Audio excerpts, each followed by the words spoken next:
what's going on, guys? So today we're talking about official prediction, Justin Gaethje, Michael Chandler. I cannot believe I just said those words. Aaron Rodgers, Conor McGregor versus Tony Ferguson. It just puts Islam Makhachev in an interesting spot. You know, he mentioned too after his fight, you know, all those guys have already fought for the belt. A couple of them won interim belts, and they were only one interim belts because Khabib was doing Khabib things, because he always did that, and that's why he's not the GOAT. Let's use that logic on other divisions. Okay, so Glover Teixeira shouldn't have fought Jan Blachowicz. So Rose Namajunas shouldn't have fought Zhang Weili the first time. So Zhang Weili shouldn't have fought Rose Namajunas the second. Like this is not how it works. Obviously, this is a #1 contenders fight. If Chandler beats Gaethje, and if Oliveira beats Poirier, or the opposite happens, we are going to be in a situation where we're getting a rematch for a title belt, right? And that could be a situation where Islam Makhachev pole vaults. Something also worth noting in this fight, which is why this fight is so exciting outside of the matchup, is they're both coming off of losses. Now, it's losses to two of the best lightweights of the last 5 years, and Charles Oliveira's on a 9-fight win streak. And Khabib, that's who Gaethje lost to. Right? That means that what's actually on the line here, with Makhachev doing what he's doing, Paddy Pimblett's now in the UFC, McGregor and Ferguson are kind of trying to make their comebacks, right? With, you know, and you still have RDA, you still have Dan Hooker, you still have all those different people. We're running out of spots in the top 5. That's just two of the main storylines. Is that, like, this is a #1 contenders fight. That's obviously a big storyline. They're coming off of a loss, but in the championship, you know, for the belt, that's a big storyline. But there's also individual storylines as well. No fighter had more momentum than Justin Gaethje heading into the fight with Khabib. It's possible, not extremely likely, because Gaethje is a true champion. We all could have seen the best Justin Gaethje possible. I don't think that's likely. You probably don't think that's likely. But we could have all already seen the best of Justin Gaethje. And then he loses to Khabib really bad. Like, it was really convincing. It was super one-sided. He's gone for like a long time. And Gaethje's one of the biggest names in the sport, and he just disappears.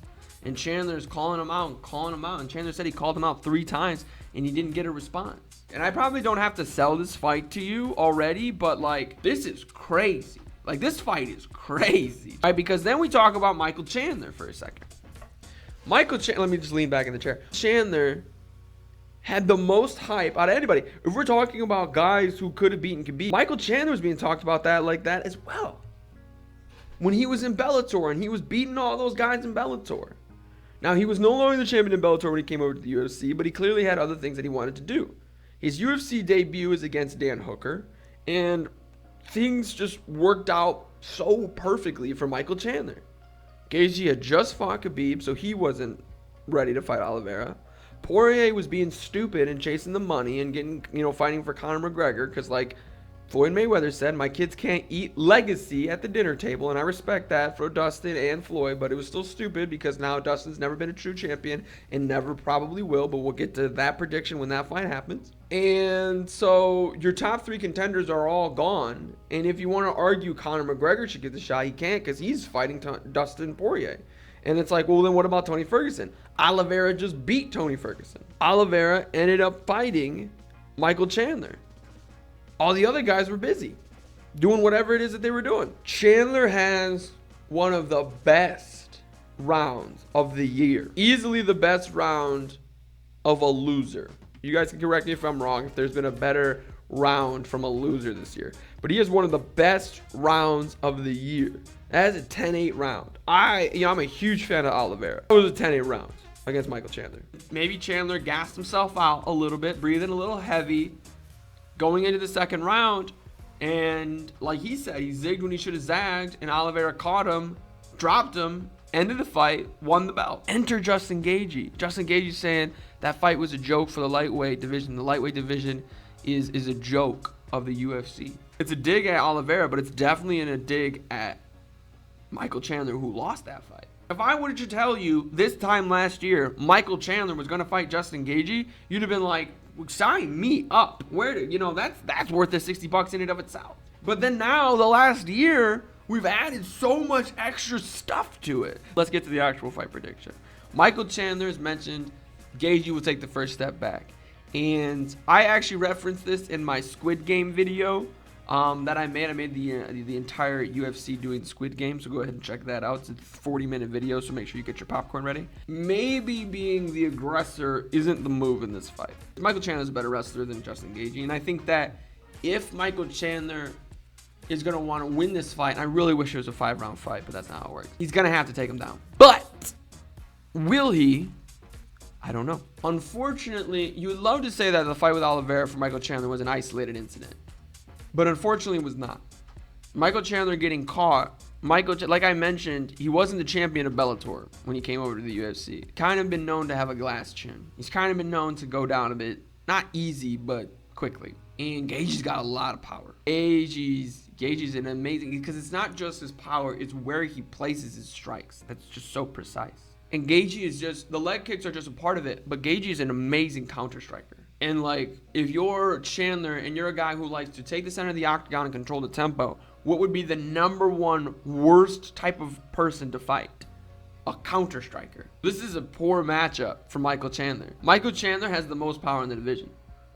Poirier is a very precise striker who has surprisingly good power. Same with Oliveira. That's why that matchup is so intriguing.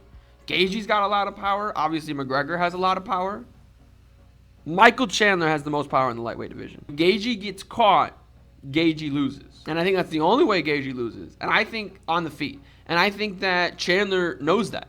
Fighters have issues. When it's obvious you should take him to the ground, for some, it's like a pride thing. I think that, because we saw it in the Oliveira fight. Like Chandler not only gave Oliveira his back, Chandler slammed Oliveira to the mat by jumping backwards. If you do that against a guy like Oliveira, you lose. And if you do that against a guy like Justin Gaethje, you lose. I think that Chandler's stronger than Gaethje. I think he can wrestle better than Gaethje. And I think that if he places his strikes correctly at the right time, sets him up correctly, he could beat Justin Gaethje. I just don't think that's going to happen. I think Gaethje's too smart. Even though if you heard them both talk, you would think Chandler's smarter. I think Chandler probably is smarter, but I'm talking about fight IQ. You have to put respect on his name. I know the last time we saw him, he looked horrible, but that was because he was fighting Khabib. And I can make all the jokes about Khabib not being the GOAT as I want to, but he's an amazing fighter. I got to give the edge to Justin Gaethje. I'm going to say Justin Gaethje wins via first round TKO. I just have a weird feeling that Chandler's going to get himself into some hot fire, into some trouble. He's going to get Gaethje into some trouble, but while he's in that trouble, while he's in those deep waters, Gaethje is going to finish him there via TKO. But let me know what you guys think. Who do you like in this fight and why? Let me know in those comments down below. Click that like button if you guys like the video. Make sure you subscribe for even more content. We'll be doing Zhang Weili versus Rose Namajunas tomorrow, so make sure you check that out. But most importantly of all, have a good day.